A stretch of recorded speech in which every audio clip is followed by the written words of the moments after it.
Hello, welcome to our channel, Learn to Score. In this video, I am going to solve exercise 1 of 10th class probability chapter. I hope you will like the video. Please subscribe to our channel for regular updates. Thank you. Question number 1 is complete the following statements. We are given total 5 statements. Let us take a look at the first statement. Probability of an event E plus probability of the event not E is equal to what? To answer this question, let's quickly recall the concept behind this. That is about complementary events. We have seen an experiment of tossing the coin once, right? In that case, we can get either head or tail as the outcomes, right? We have learned that probability of getting head, that is denoted using P of H equal to half. And we have already seen that P of getting tail is also equal to half, right? So we can write P of H plus P of T equal to 1, right? When you when you toss a coin, you get either head or tail, right? Probability of getting head plus probability of getting tail equal to 1. Suppose, I'm getting tail, right? In that case, what does it mean? I am not getting the head, right? I'm getting tail means I'm not getting the head. So instead of writing probability of getting tail, if I write it as probability of not getting head, then it is going to be P of H plus P of not H equal to 1, right? Probability of getting head plus probability of not getting head equal to 1, right? Probability of occurrence of an event E plus probability of not occurrence of the event E is equal to 1, right? That is what happened here. You have seen P of H plus P of not H equal to 1, right? When you have this kind of scenario, getting head and getting tail are complementary events. That's what we have learned. And when you say that probability of occurrence of event E plus probability of not occurrence of event E is equal to 1, I can write it as P of E plus P of not E equal to 1, right? One can write that as P of E plus P of E with overbar, that is read as not E, equal to 1, right? When event E and event not E, when their probabilities are added together, you're getting 1, right? That's why they are called complementary events. Now let's go back to the first statement, that is probability of an event E plus probability of the event not E, meaning P of E plus P of not E equal to 1, right? Now let's look at the second statement. The probability of an event that cannot happen is what? And such an event is called what, right? Probability of an event that cannot happen is what? That is one question. And second one is such an event is called what, right? To understand this or to answer this, let's quickly recall one of the concepts we have learned in the earlier videos, that is impossible event. We have considered throwing a dice as an example, right? When you throw a dice, you get 6 possible outcomes: 1, 2, 3, 4, 5, or 6, right? So when you look at this, all possible outcomes or the sample space has got total 6 elements, right? So the number of all possible outcomes is 6, right?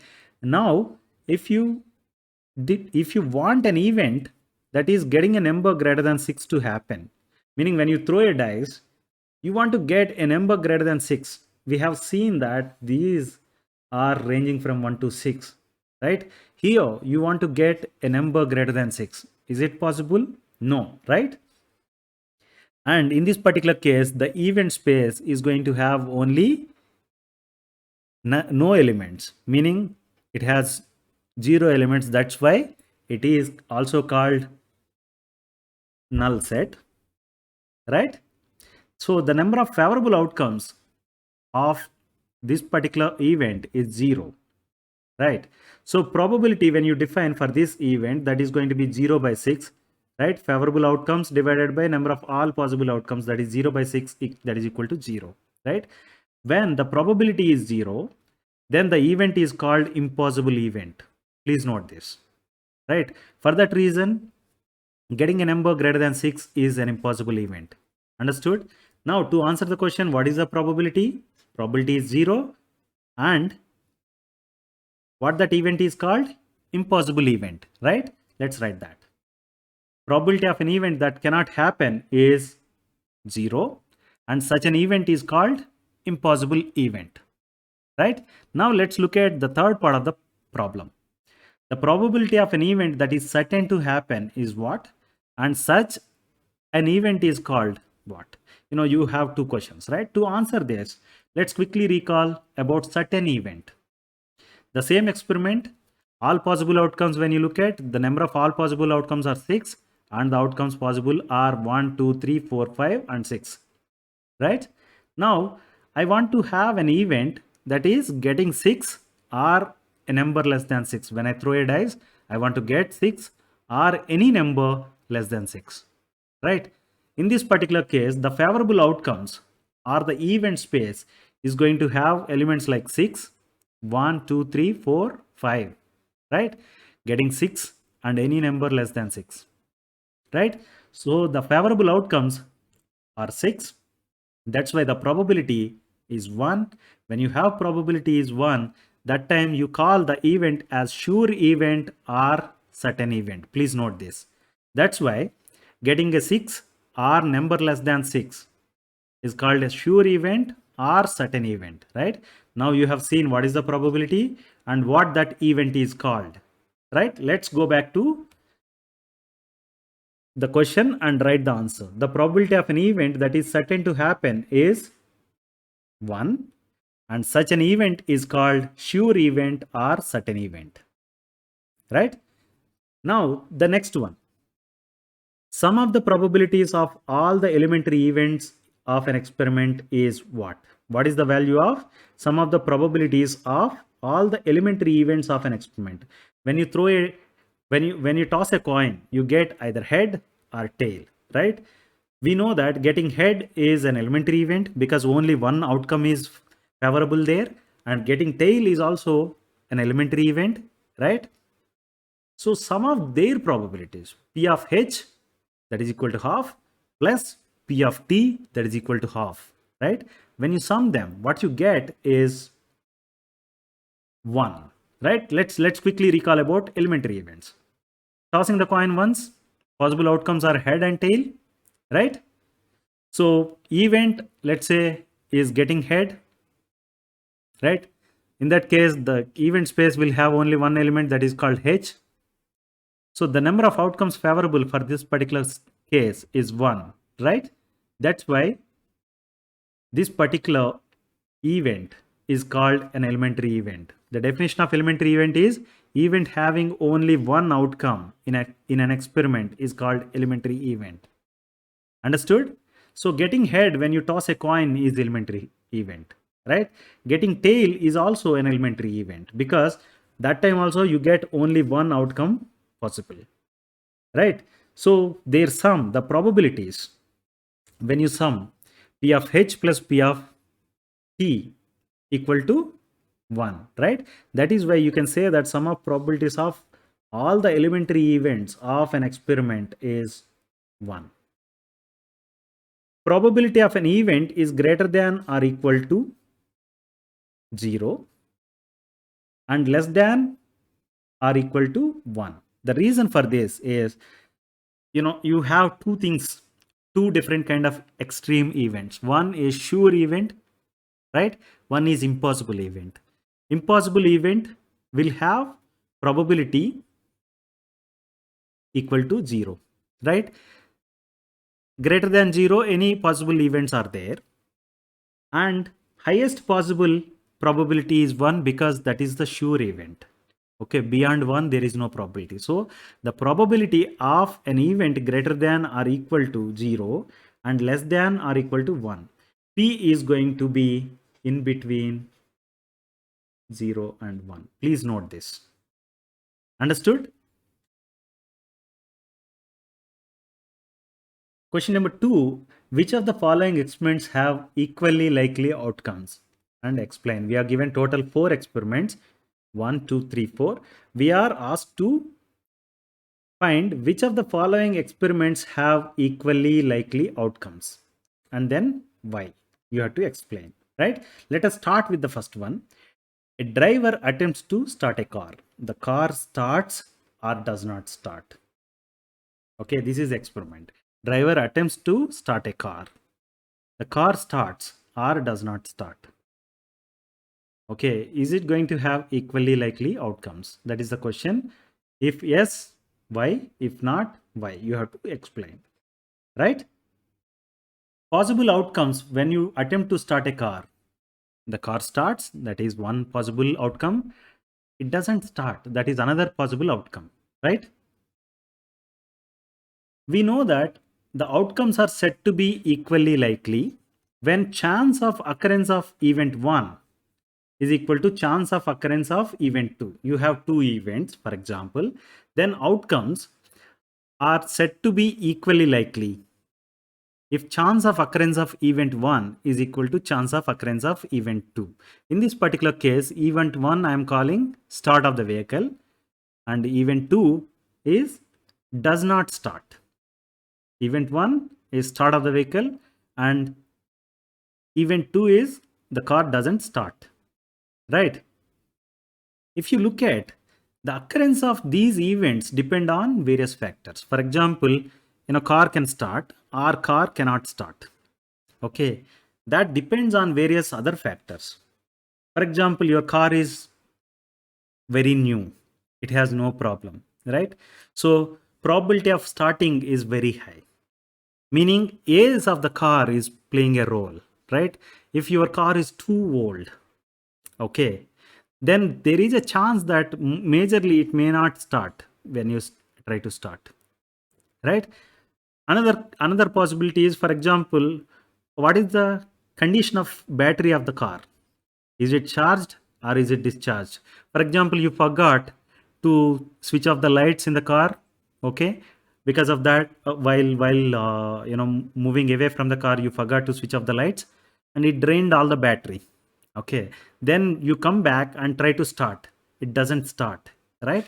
So occurrence of the event start or occurrence of does not start not only just depend on the driver who is attempting to start the car, right? It has some other parameters which are going to influence. That is like how old is your car, whether your car battery is charged or discharged, right? Or for example, the car is no more in working condition, but you want to attempt to start that car. It never starts, right? So that is the reason, chance of occurrence of event 1 is not equal to chance of occurrence of event 2 in this particular case, right? For example, very old car, then chance of does not start is so high. Okay, it is not going to be equal to chance of start. For example, battery is dead, then chance of does not start is 100%. Start is almost 0%, right? If battery is dead. So for that reason, you can say that chance of occurrence of event 1 is not equal to chance of occurrence of event 2. Whereas we say that when the chance of occurrence of event 1 is equal to event 2, then we call the outcomes as equally likely outcomes. But in this particular case, outcomes are not equally likely. Please note this. Understood? Now let's see the second part. A player attempts to shoot a basketball. He or she shoots or misses the shot. So here the experiment is a player is attempting to shoot a basketball. Okay, the outcomes are the player shoots or misses the shot, right? The possible outcomes, he shoots, he misses. These are the two possible outcomes, right? We know that outcomes are said to be equally likely when chance of occurrence of event 1 is equal to chance of occurrence of event 2, right? In this particular case, I'm calling event 1 as shooting the basketball. Event 2 is does not shoot the basketball or misses the shot, right? Now look at this. The occurrence of shoot or occurrence of does not shoot. or occurrence of miss is going to depend on many factors. For example, you don't know how to play basketball. Okay, you are the player here. Okay, then chance of shooting is very minimal, right? But you have international player, okay, in the court. That player can shoot without fail. So majority of the time, he's not going to miss out, right? In that case, the probability is very high. So what can you say now? It depends on the player. How experienced is the player, right? If the player doesn't know to shoot the basketball, he'll not be able to put that basketball in the basket, right? So how experienced is the player? For example, let's say that the guy is very experienced, but that day he has running nose problem. Okay, he's not able to focus. So these kind of parameters are affecting the chance of occurrence of an event, right? Chance of occurrence of shoot and misses the shot both have been influenced by how experienced is the player and how well he is feeling that day. Now, these kind of parameters, of course, you can write few more parameters. How the other players are they going to uh, take out the ball while shooting, abstract this person while shooting, depending upon all those parameters, you cannot say that chance of occurrence of event 1 is equal to chance of occurrence of event 2 in this case, right? So chance of occurrence of event 1 is not equal to chance of occurrence of event 2. Chance of shooting is not equal to chance of missing, right? For example, a player who is not at all into the basketball, he's trying to shoot, then most probably he is not going to shoot, right? The chance of missing is very high for him. So for that reason, chance of shooting is not equal to chance of missing, right? Hence, we can say that outcomes of this particular experiment are not equally likely. Understood? Let's see the third one. A trial is made to answer a true or false question. The answer is right or wrong. You are trying to answer a true or false question. Okay, you say either true or false. For example, you say true. Okay, actual answer is false. Okay, then chance of you being right is less, right? Anyway, let's take a look at this now. The possible outcomes are either your answer is right or your answer is wrong, right? You are trying to answer a true or false question. Your answer can be right or your answer can be wrong. That's why the possible outcomes are right or wrong. So we have already learned that outcomes are said to be equally likely when chance of occurrence of event 1 is equal to chance of occurrence of event 2, right? Let me say that getting right answer is event 1 and getting your answer wrong is event 2. Okay, now when a true or false question is asked, you say true and it can be right or it can be wrong, right? You say false, it can be right or it can be wrong. But if you look at this, you can say that the chance of occurrence of event 1 equal to chance of occurrence of event 2, meaning only two possibilities are there, right? You can be right or you can be wrong. And there is only one question with true or false option. Either you pick true or you pick false, right? It doesn't depend on any other parameter. If you say true and it is right, it is going to be right. If it is wrong, it is going to be wrong, right?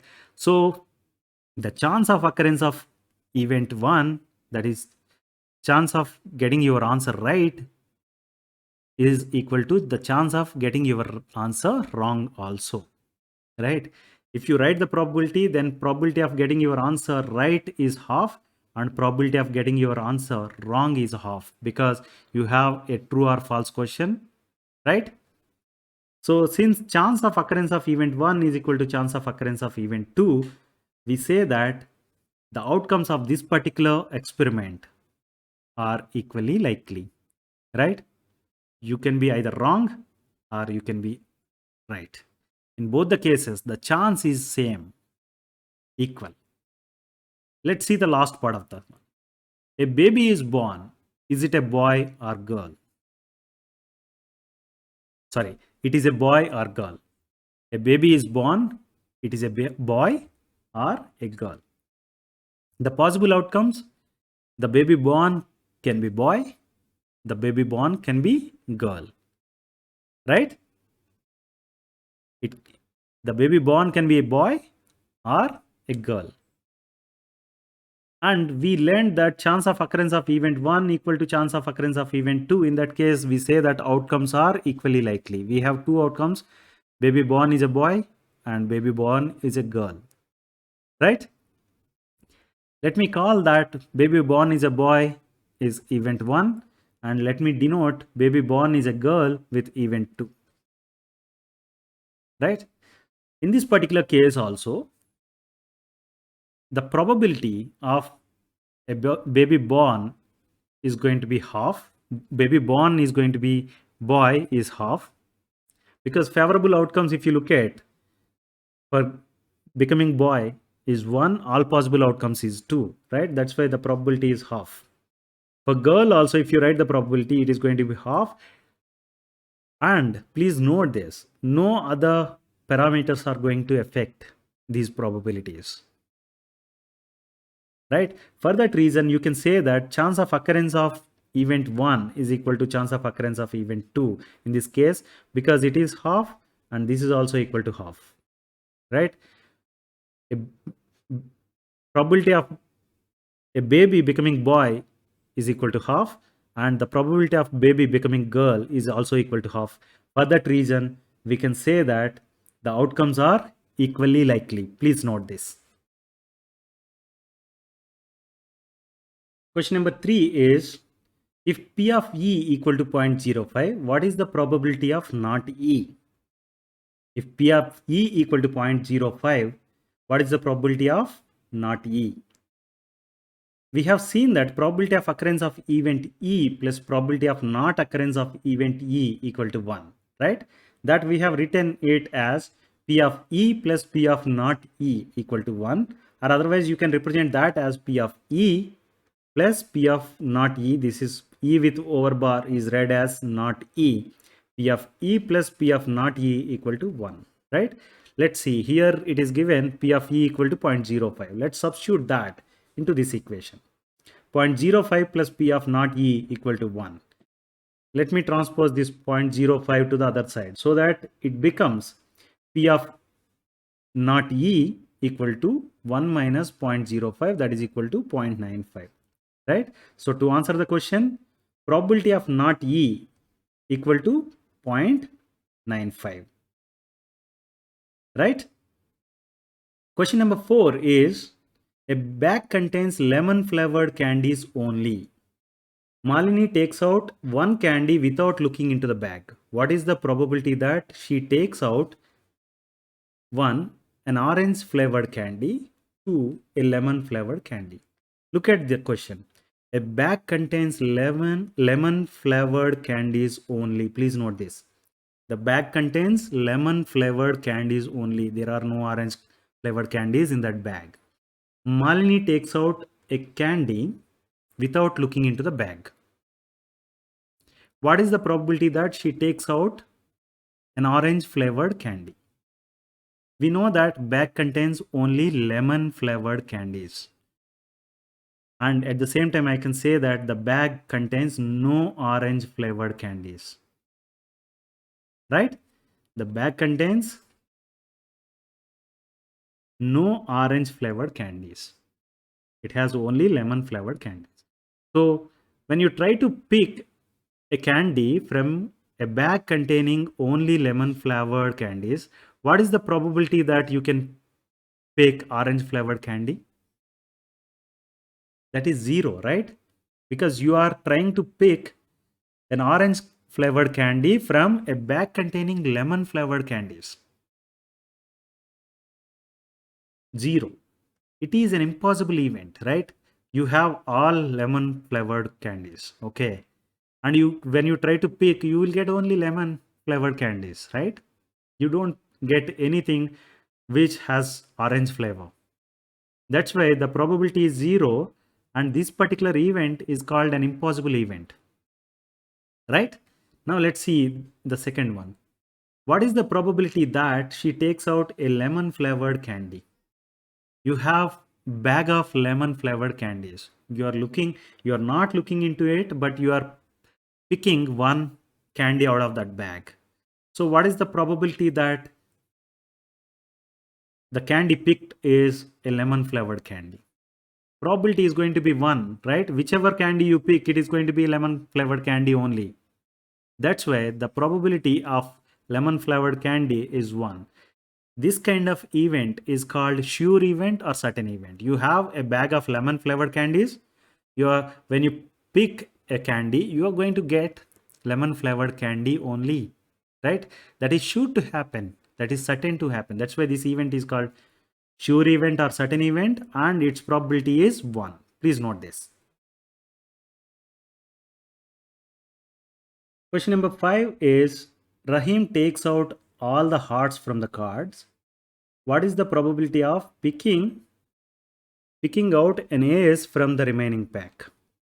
2. Picking out a diamonds, picking out a card that is not a heart, and picking out the ace of hearts.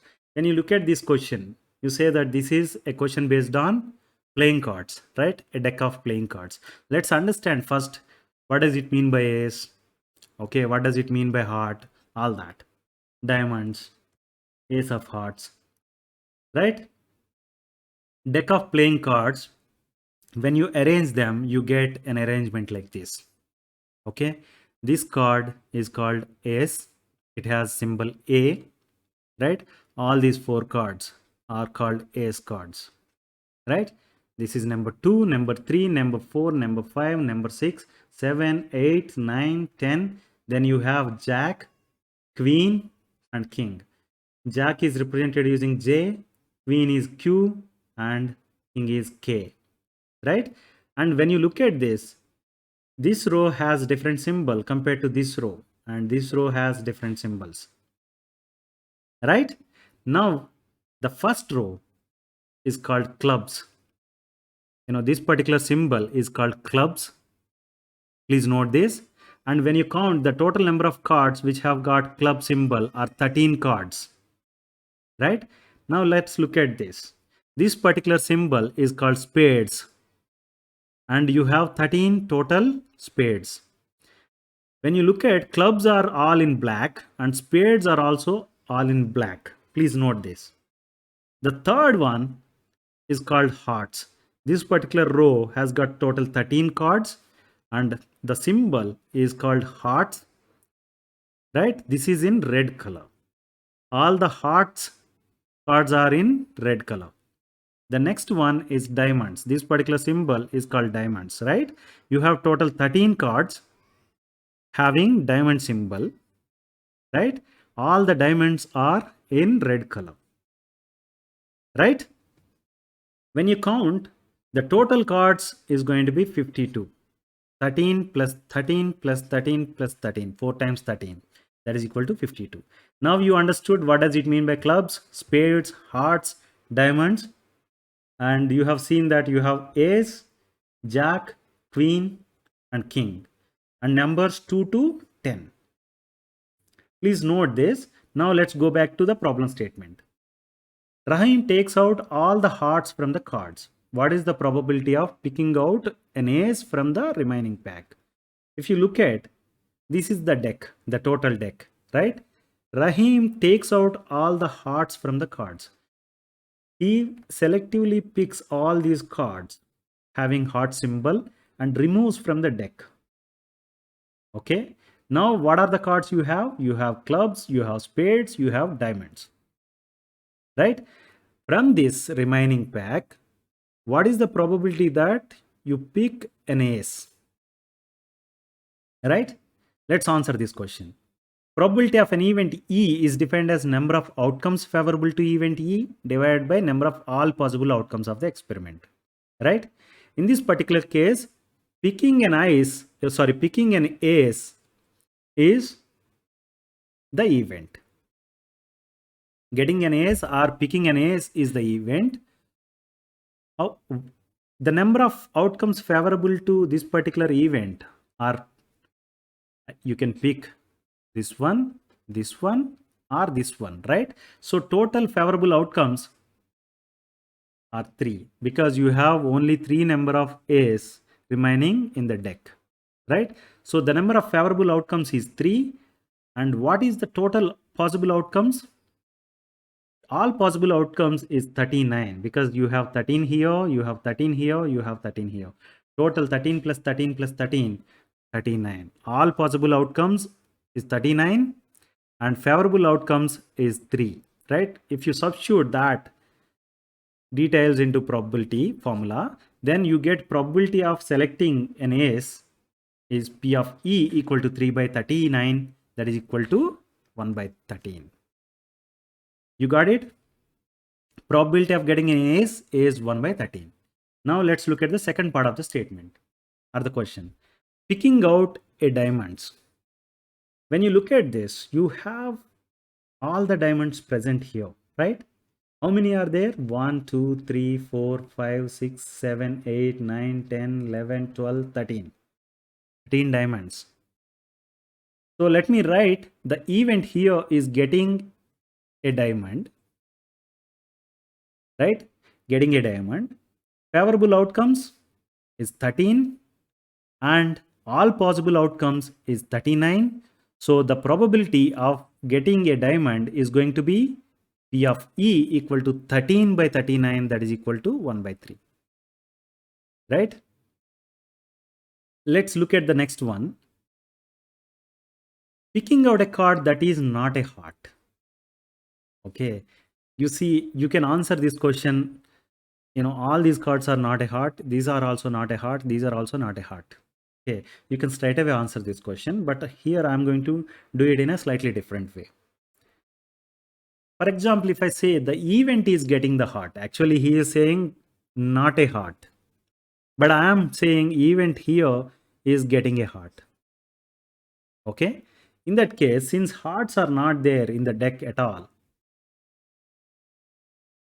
number of hearts remaining in the deck is 0, right? And the favorable outcomes is going to be 0, right? And all possible outcomes is 39. So probability of getting a heart, P of E, is going to be 0. 0 by 39, that is equal to 0, right? P of E equal to 0. And if E is getting a heart, E naught is getting not a heart, right? We have learnt about that. So probability of getting a heart is 0, meaning P of E plus P of not E equal to 1. We know this, right? These are two complementary events. P of E plus P of not E equal to 1. And we have seen that P of E equal to 0. When you substitute that, P of not E is going to be equal to 1 minus 0, that is equal to 1. Right? P of not E equal to 1. So what is the probability of picking a card that is not a heart? That is 1, right? Probability of picking a card that is not a heart is 1 because you pick any of the cards from this deck. That is going to be not a heart. That's why favorable outcomes for not a heart is equal to all possible outcomes. That's why it is going to be 1, right? You can solve it as simply event E is not a heart. Otherwise, you can say that event E is getting a heart and then find what is the probability of not E. That's what we have done here, right? Let's look at the last part of the one. Picking out the ace of hearts. Here, hearts are not there, right? Where are the ace of hearts? That is also not there, right? So directly you can say that probability is going to be 0, but anyway, let's solve it systematically. Event E is getting an ace of hearts, right? The number of ace of hearts remaining in the deck,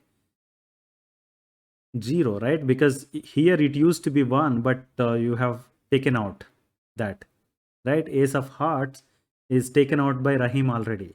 That's why the number of ace of hearts in the deck is 0, right? It means the favorable outcomes for this event is 0. And we know that all possible outcomes is 39.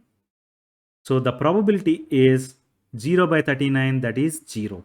So you can say that probability of picking out an ace that has heart symbol is 0 from this deck, because Rahim has taken out all the hearts from the deck already. Right? Question number 6 is, it is given that in a group of 3 students, probability of 2 students not having, please note this, not having the same birthday is 0.992. What is the probability that 2 students have the same birthday? Right? It is given that in a group of 3 students, the probability of 2 students not having the same birthday is 0.992. What is the probability that 2 students have the same birthday? Look at this. You have not here and probability, right? Then immediately you can think about, P of E plus P of not E equal to 1, that formula. Anyway, let's go systematically. 2 students not having the same birthday, that I am denoting using not E, that is equal to 0.992. 2 students not having the same birthday is 0.992, the probability. Sorry, this is P of not E equal to 0.992. It's not just E naught. Okay. Then 2 students having the same birthday, that is P of E. Right? We know that P of E plus P of not E equal to 1. Let's substitute the value of not E equal to 0.992 here. When you substitute, what you get is P of E equal to 1 minus 0.992, that is equal to 0.008. Understood? Now you can say that the probability that 2 students having the same birthday, P of E equal to 0.008. Probability of students not having the same birthday is 0.992, and probability of 2 students having the same birthday is 0.008. Right? Question number 7 is, a die is thrown once. Find the probability of getting a prime number, a number lying between 2 and 6, and an odd number. Let's start with the first one. A die is thrown once. Find the probability of getting a prime number. What are the possible outcomes of throwing a dice? When you throw a dice, you get 1, 2, 3, 4, 5, or 6. Any of these is possible, right? So possible outcomes are the elements of the sample space are going to be 1, 2, 3, 4, 5, and 6, right? So number of all possible outcomes is 6. Okay, number of all possible outcomes when you throw a dice is 6. That is 1, 2, 3, 4, 5, or 6, right? Now you want to get a prime number, meaning event in this case is going to be getting a prime number, right? We know that probability of an event E is number of outcomes favorable to event E divided by number of all possible outcomes, right? We know number of all possible outcomes is already 6. We have seen this, right? Favorable outcomes is what we have to see. Here event E is getting a prime number. Look at this. You have numbers 1, 2, 3, 4, 5, 6. What numbers are prime numbers out of this? Number 2 is a prime number, 3 is a prime number, and 5 is a prime number, right? So event space is going to have the elements 2, 3, and 5, right? So the number of favorable outcomes for this particular event is 3. And when you substitute 3 for the numerator and 6 for the denominator, the probability is going to be 3 by 6, that is equal to half, right? To answer the question, probability of getting a prime number is half. When you throw a dice, the probability of getting a prime number is half, right? Now let's look at the second part of the statement, the problem. A number lying between 2 and 6. When you throw a dice, we have seen Numbers can be 1, 2, 3, 4, 5 and 6, right? When I say the event E here is getting a number between 2 and 6, it means I can get number 3, I can get number 4, I can get number 5, right? So the event space is going to have 3 elements, 3, 4 and 5. So number of favorable outcomes are 3 here, right? So 3 is for numerator and 6 is for denominator. So probability is going to be P of E equal to 3 by 6, that is equal to half, right?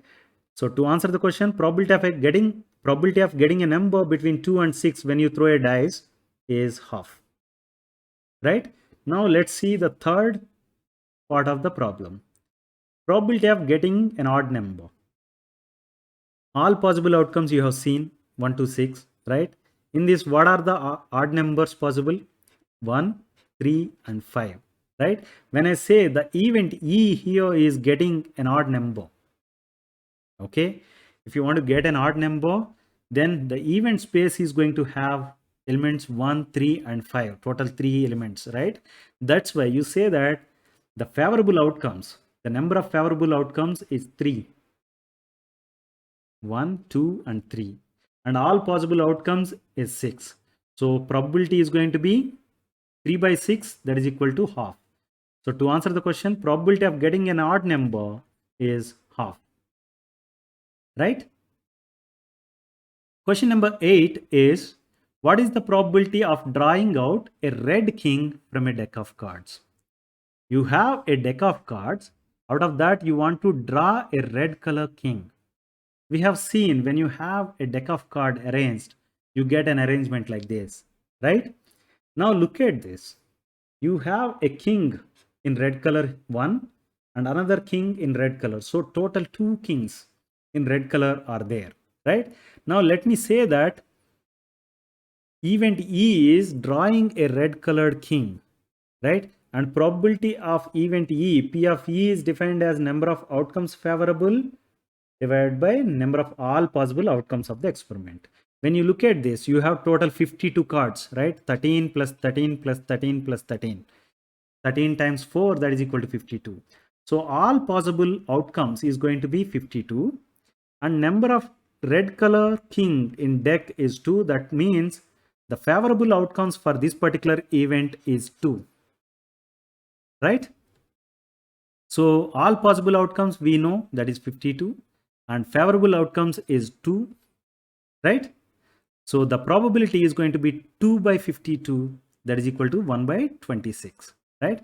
To answer the question, probability of drawing out a red color king is 1 by 26. Please note this. That was a typo. 1 by 26 is the answer. Right? I hope you like the video. Please like, share and subscribe to our channel, Learn to Score. Thank you.